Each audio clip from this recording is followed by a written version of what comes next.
Each learner in grades R to 9 will receive 2 books per subject each year in numeracy, in mathematics, in literacy, language, and life skills.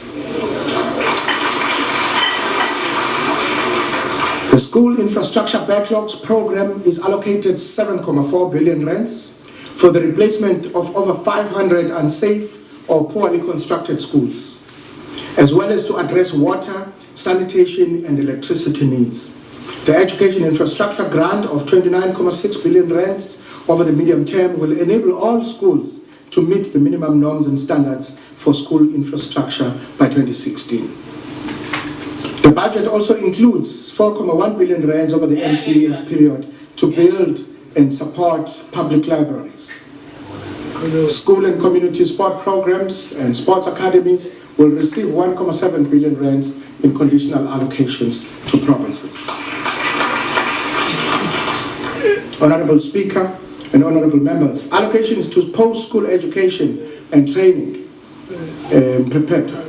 exceed 195 billion rands over the medium term, increasing at an annual average of 7.1%. Universities operating subsidies will amount to 72.4 billion rands, and transfers to universities for infrastructure of 10.5 billion rands are proposed, including the 3.2 billion rands for the new universities of Mpumalanga and Sotlaki.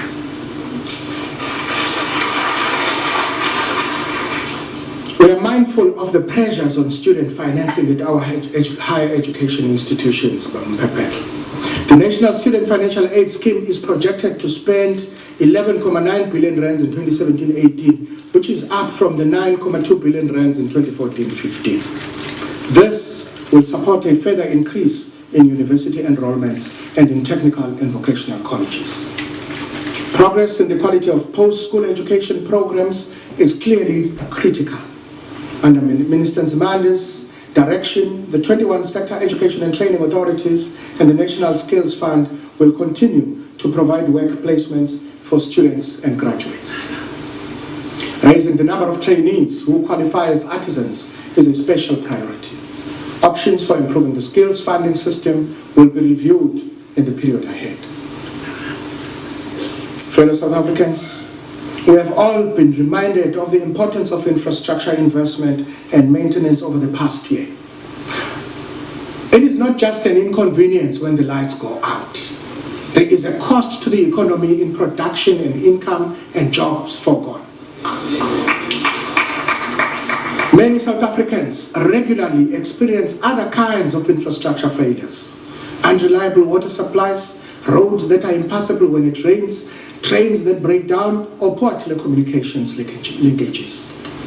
These are large, long-term, costly challenges, and so the work of Minister Peters, Minister Jumaat Peterson, Minister Kwele, Minister Mokonyane, and Minister Patel in securing the maximum value out of available funds is essentially critical. We are able to make substantial contributions through the fiscus to infrastructure services over the period. These, honorable members, include 1.1 billion rands for the upgrade of Moloto Road to improve safety and mobility on this road.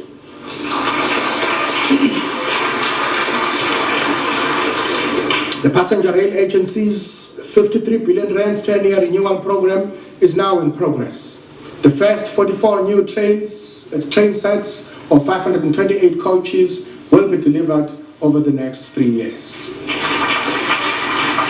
Over 80 billion rands for local roads and over 220 water and sanitation.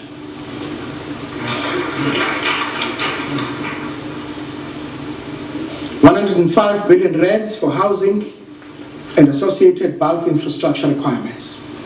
Minister Sisulu. Over 18 billion rands for 875,000 households to be connected to the grid or to receive off-grid electricity, and 1.1 billion rands for broadband connectivity in government institutions and schools. I need to emphasize, Honorable Speaker, that not all infrastructure services qualify for budget funding. Cost recovery from users is a key foundation of infrastructure sustainability, together with fiscal support for access to essential services. I therefore wish to endorse the Deputy President's carefully balanced approach to resolving the Gauteng Freeway financing matter. Concerns regarding the socio-economic impact of toll tariffs have been heard, and the revised monthly ceilings will shortly be proposed. We will include a national contribution to meeting the associated costs and the adjustments appropriation later in the year. Measures will also be taken to ease compliance and to improve enforcement. But cost recovery from road users will continue to be the principal financing mechanism for major road users.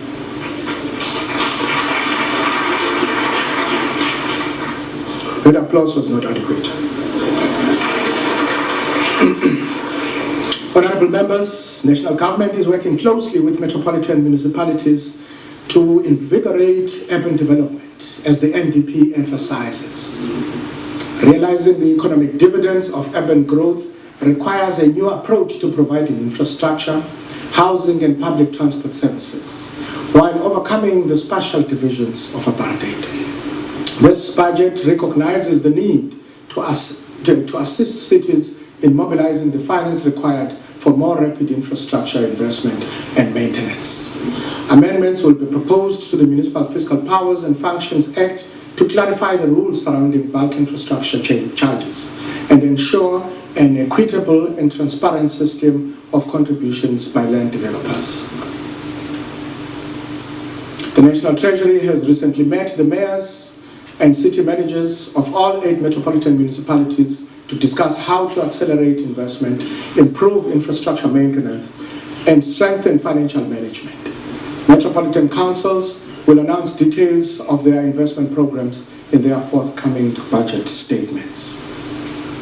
National Treasury, the Department of Cooperative Governance, and the Development Bank of Southern Africa will host a conference on urban infrastructure investment later this year. This will enable private investors to obtain further details of financing opportunities that will arise from this new program. I've also been reminded of the role of tax measures in supporting urban development. With us in the gallery today is Mr. Vuyisa Kabaka, a Cape Town entrepreneur and co-founder of the Good Neighborhoods Foundation. His advice is that, and I quote Mr. Kabaka, government should encourage township investment. For instance, it could promote urban development and regeneration through accelerating depreciation allowances for new building and construction or refurbishment of existing buildings, close quote.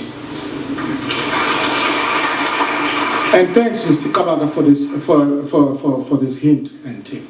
National allocations to municipalities continue to be equitably allocate and to be aligned with Minister Gordon's Back to Basics strategy. The local government equitable share was protected from the baseline reductions to ensure that service delivery to the poor remains prioritized. Allocations for water, sanitation and electricity in rural municipalities have been increased substantially. 4.3 billion rands will be spent over the next 3 years to build capacity and to strengthen systems for financial management and infrastructure delivery. The collaborative review of local government infrastructure grants will give special attention to the maintenance of infrastructure so that the gains made over the past 20 years continue to be extended and enjoyed by all over the life of these assets. Honorable members, we still confront unacceptably high levels of crime in our country.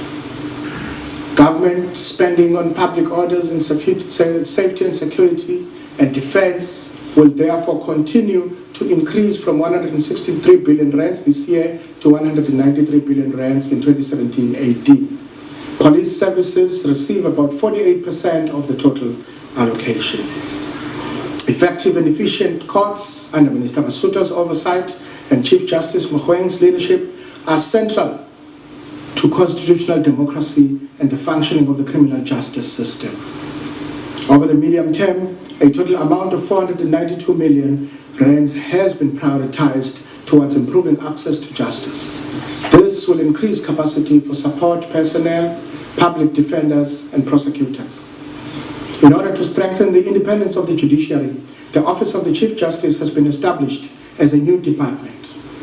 It becomes fully operational on the 1st of April 2015 with a budget over the MTF period of 5.2 billion rands. The fight against corruption remains a central priority.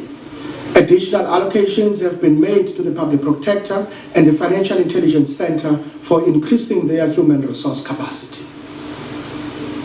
South Africa's Defence Force under Minister Mapisa Ngqakula, earlier she complained that she didn't get the money. It will continue to be deployed for safeguarding our borders and in peacekeeping operations in several conflict areas. Budget provision for border safeguarding and regional security amounts to 2.8 billion rands, Minister Ngqakula, and 4.5 billion rands respectively over the next 3 years. The budget also includes the 834 million rands for access of, this is an important one, the budget also includes 834 million rands for access of military veterans to health care and housing services.